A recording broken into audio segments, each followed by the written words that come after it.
Last episode में हमने देखा कि एलियन ओपोस्टाइल से लड़ने के लिए सोहो अपने शैडो सोल्जर्स को बुला लेता है। आगे सोहो को एक अर्जेंट क्विस्ट दिखाता है। अर्जेंट क्विस्ट में लिखा था कि ली मिनसंग को मारना है जो कि एलियन ओपोस्टाइल से पोजेस हो चुका है और उसकी मेमोरीज को ऑब्टेन करना है। सोहो कहता है ली मिनसंग को मारना है। बात यहाँ तक पहुंच गई कि अब क्विस्ट भी मुझे एक दूसरे इंसान को जान से मारने को कह रहा है। ओपोस्टाइल सोचता है इमोशन को समझने के बाद मेरे अंदर जो चेंजेस हो रहे हैं काफी अजीब है। शायद से मैं समझ पा रहा हूँ कि डार्कनेस से मिलना कैसा होता है। किसी स्ट्रॉन्ग पर्सन के लिए क्यूरियोसिटी की फीलिंग कोई इतना स्ट्रॉन्ग कि एक दूसरे डायमेंशन से आया और एक अलग डायमेंशन के पूरे आर्मी को अकेला ही रोकना।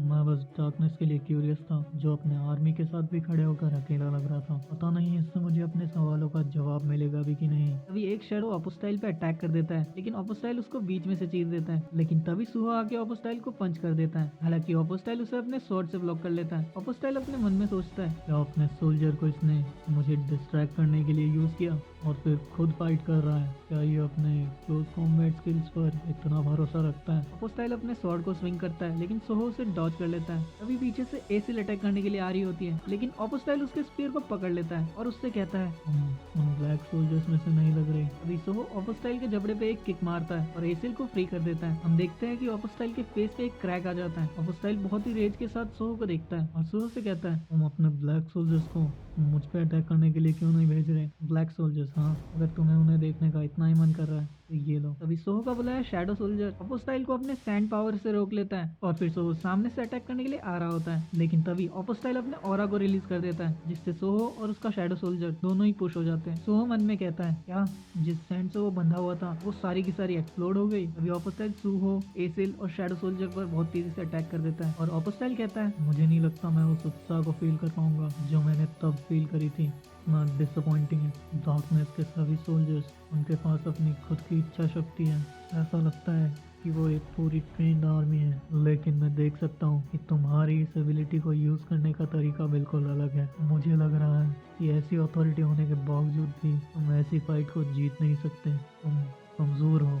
सो कहता है एलियन ओपोस्टाइल के पोजेस करने के बाद विंसन से फाइट करना बहुत ही हार्ड हो चुका है। इसकी ताकत तो प्रोबेबली एस रैंक की है। ओपोस्टाइल सो से फाइट करने के लिए आ रहा होता है और सोचता है डार्कनेस लोनली क्यों लग रहा था। इसका कारण ये है कि इस दुनिया में ऐसा कोई भी नहीं है जो उसकी बराबरी कर पाए। यकीनन किसी पर्सन के पास ओवरवेलमिंग पावर है। उसकी बराबरी करना दूसरों के लिए नामुमकिन है। ओपोस्टाइल सुहो पे हमला कर देता है। सुहो अपने वुल्कान के गॉन्टलेट से उसे रोकने की कोशिश करता है लेकिन उसका गॉन्टलेट ही टूट जाता है। उसके बाद ओपोस्टाइल अपनी स्वॉर्ड को सुहो के पेट में घुसा देता है। ये देख के एसिल बहुत ही ज्यादा पैनिक हो जाती है। ओपोस्टाइल सुहो से कहता है तुम्हें कुछ भी अंदाजा नहीं है कि तुम्हारे पास कैसी पावर है। ओपोस्टाइल मन में कहता है इसीलिए इसके पास जो डार्कनेस की पावर है वो मैं इससे ले लूंगा। इसे अपने बिलीवर में बदलने के बाद इसके पावर को अपने फायदे के लिए यूज करूंगा और एक बार जब मैं ऐसा कर लूंगा तो मुझे पता चल जाएगा कि डार्कनेस कैसा फील करता है। सुहो की हालत बहुत ही ज्यादा खराब हो जाती है। उसने क्या कहा मेरे पास जो पावर है उसका मुझे कोई भी अंदाजा नहीं है। ली मिनसंग ने भी कुछ ऐसा ही कहा था। मेरे स्टैट्स और स्किल या मुझे स्ट्रॉन्गर बनने के लिए और भी कुछ चाहिए। अभी हमें एक पास का सीन दिखाया जाता है। यंग मोनार्क आप अपने शैडो ट्रांसप्लांट स्किल को यूज क्यों नहीं करते। इसलिए क्योंकि वुल्कान के गॉन्टलेट में ज्यादा पावर है। साथ ही शैडो सोल्जर को बैटल के अंदर कमांड देते हुए वॉन्ड स्किल और रूलर अथॉरिटी को साथ में यूज करना वो भी लगातार ऑलरेडी मेरे लिए थोड़ा टफ है। इसलिए मैं कॉन्फिडेंट नहीं हूँ कि मैं इसके साथ शैडो ट्रांसफॉर्मेशन स्किल को भी यूज कर सकता हूँ। यंग मोनार्क आप एक जीनियस है। मुझे यकीन है आप ये कर लेंगे। थैंक्स बेरू। और हाँ तुमने कहा था कि फादर इसका यूज बैटल में नहीं करते। पक्का कोई रीजन ही होगा कि वो भी इसे यूज नहीं करते। पर क्या पता अगर मैं इसका यूज करूँ तो चीजें बहुत ही अलग हो सकती है। अच्छा तो यंग मोनार्क आप ऐसा सोचते हैं तो ठीक है। प्रेजेंट वाला सुहो अपने मन में कह रहा होता है ये सब कब शुरू हुआ।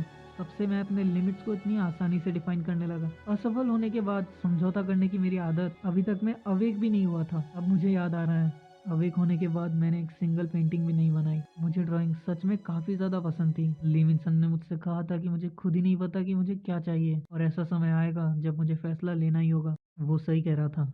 मैं फादर के साथ होने वाली मीटिंग को सिस्टम पे छोड़ रहा हूँ और मुझे अपनी माँ को भी ढूंढना है। मैं उसे बाद में करूंगा जब मैं और ज्यादा ताकतवर बन जाऊंगा। मैं इसलिए स्ट्रांग बनना चाह रहा था क्योंकि मैं अपने अंदर कोई स्ट्रेंथ नहीं ढूंढ पा रहा था। फादर को बस अपनी एक और कॉपी की जरूरत नहीं है। मुझे कुछ ऐसा ढूंढना होगा जो सिर्फ मैं ही कर सकता हूँ। तभी हम देखते हैं कि सुहो अराइज करने लगता है। ये देख कर ओपोस्टाइल थोड़ा हैरान सा हो जाता है। अरे हाँ अब याद आया कि वो ब्लैक सोल्जर्स तो इमोर्टल है। हाँ, वो मरने के बाद भी फिर से जिंदा हो जाते हैं, लेकिन कोई फर्क नहीं पड़ता। तुम्हारे शैडो सोल्जर्स कितने भी बार मुझ पे अटैक करे, वो मेरे सामने कुछ भी नहीं है। लेकिन हम देखते हैं कि ये सारे सोल्जर्स एक दूसरे में फ्यूज होने लगते हैं। ये देख के ऑपोस्टाइल काफी ज्यादा हैरान होने लगता है, क्या ये सारे शैडो सोल्जर्स एक दूसरे में फ्यूज हो रहे हैं डार्कनेस के खिलाफ हुई वॉर में? मैंने ऐसा कुछ भी नहीं देखा। ग्रे सुहो की बॉडी से बाहर आ जाता है और हम देखते हैं कि जो शैडो सोल्जर्स फ्यूज हुए थे वो सुहो के बॉडी को कवर करने लगता है। यहीं पे चैप्टर 40 एंड हो जाता है। मिलते हैं अगले चैप्टर में, तब तक के लिए वीडियो को लाइक और चैनल को सब्सक्राइब कर देना।